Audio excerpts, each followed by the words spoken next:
Shalom, shalom, Israel, most time Christ bless. Happy Sabbath, the business and honor, glory be the Most High. Yahweh, Bashem, Mashak, Yahweh Shad.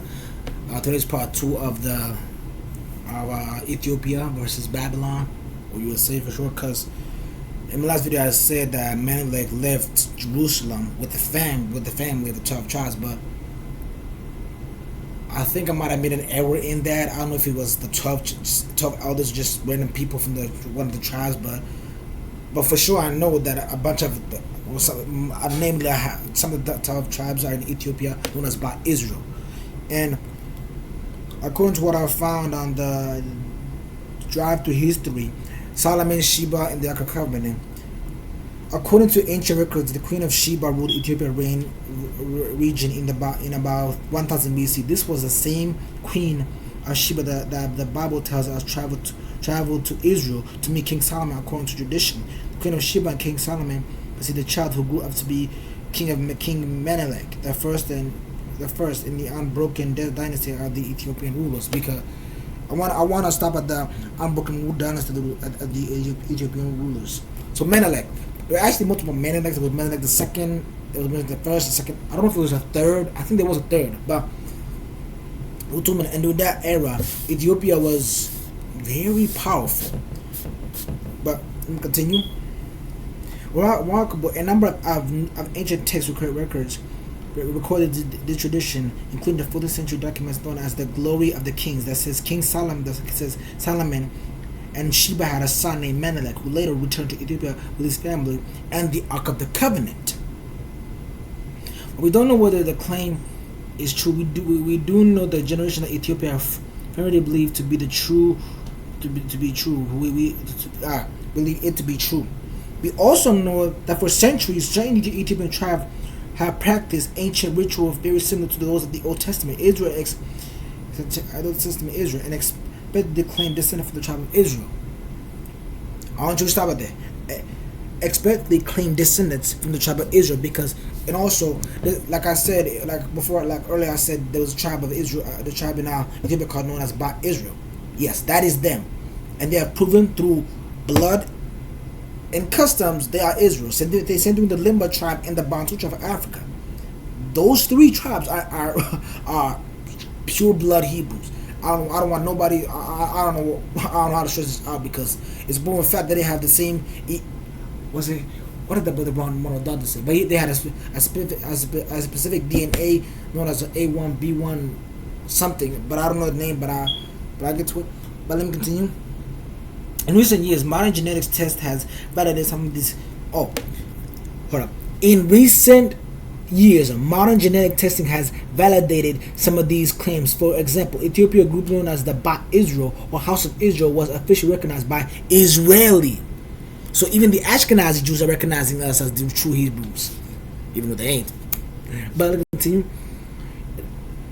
But officially was officially recognized by the Israeli government in 1973. Now, I want you to pay attention. 1973, Israel did not become a state till 1948. Yeah, I believe 1948. And around between those years, they found the Dead Sea Scrolls, the contain the book of Jasher, Enoch, etc. Yeah, they get found.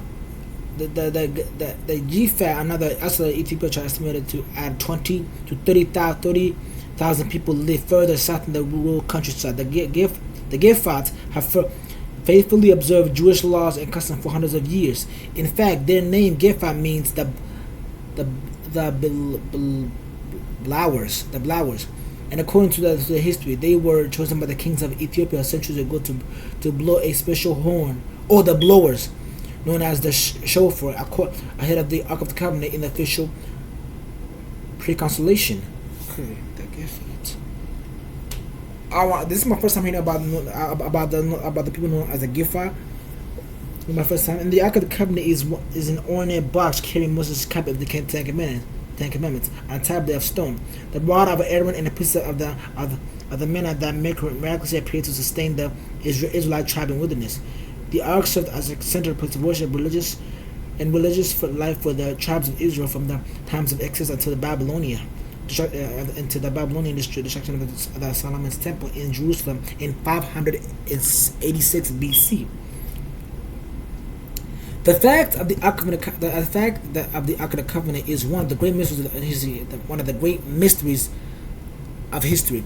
Was it destroyed beyond recognition when the Babylonians demolished Jerusalem temple, or was it carried away by the Babylonians and the gold melted down, or was it secretly whisked away by Jerusalem by courageous priests? No one really knows for sure. Nevertheless, almost 40 million Orthodox Christian Ethiopians firmly believe the Ark of the Covenant was taken about 2,000 years ago to Ethiopia. So like you know how I said that Ethiopia's calendar is different from the Babylonian calendar, i.e. America, because they follow the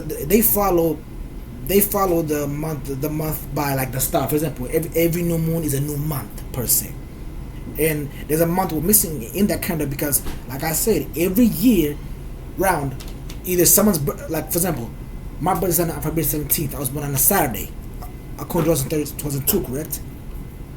Now, next year, like let's say 2003. What year? 2003. I turned 1, correct? Let's look at that real quick. Let's look at that real quick. 2002, 2003. Okay, 2003. There it is. 3. Okay. In 2003, I turned 1 on a Monday. I thought so. I'm confused. If I was born on a Saturday, wouldn't it make sense for me for my birthday to be on a Saturday every day? Because it's the same thing with these pagan holidays. Easter, for example, I believe, so-called Jesus' birthday is on the 25th.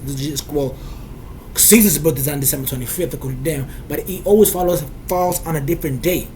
Is it a Monday, Tuesday, Wednesday, Thursday, Friday? It doesn't matter. For example, in 2003, December 25th fell on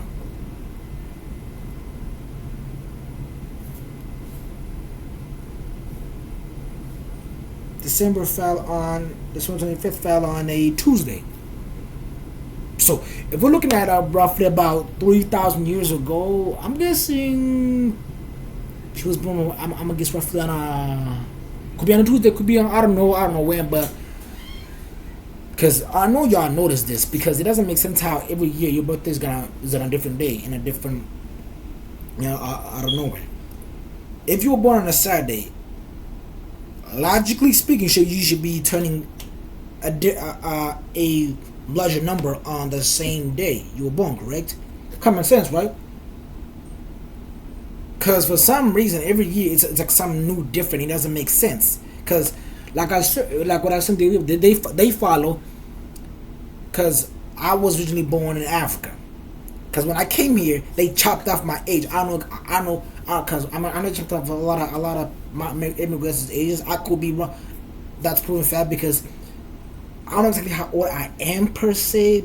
This I'm 20, but I could be freaking 21 for all I know. But also my friend, but yeah. So like, cause back then I was every day I turned the same. I turned 1 on Saturday. I turned 2 on a Saturday. I turned 3 on a Saturday, etc. When I came here, my birthday started changing. And the confusion started happening. I never quite noticed this because I didn't understand this. But when I looked at it closely, it just never made sense how every year I just turned a different age on a different day. I was born on Saturday, like I said, but yeah, the next minute I turned 1 on a Monday, then I turned 2 on a Tuesday, then a Thursday, then a Friday, then etc. It just goes back and forth. I'm like, okay, something's missing. Because if I remember correctly, back in ancient time, the Egyptians followed the moon as a new month, and they told time with a sundial. And actually, those sundials were more accurate than your average time. Because I honestly, I don't even know what time it is, to be honest. It could be 12 at night back where I'm from. But hey, you're one different region, so that probably is why. But it's just something doesn't make sense. And like I was reading, the Israelis already pretty much recognize the black people as Hebrews. So That kind of destroys you, white people, you Ashkenazi out there. But hey, I want to say that is all. All I want to say is shalom. Most I Christ the best. Thank you for your time. Also shalom. Most I Christ.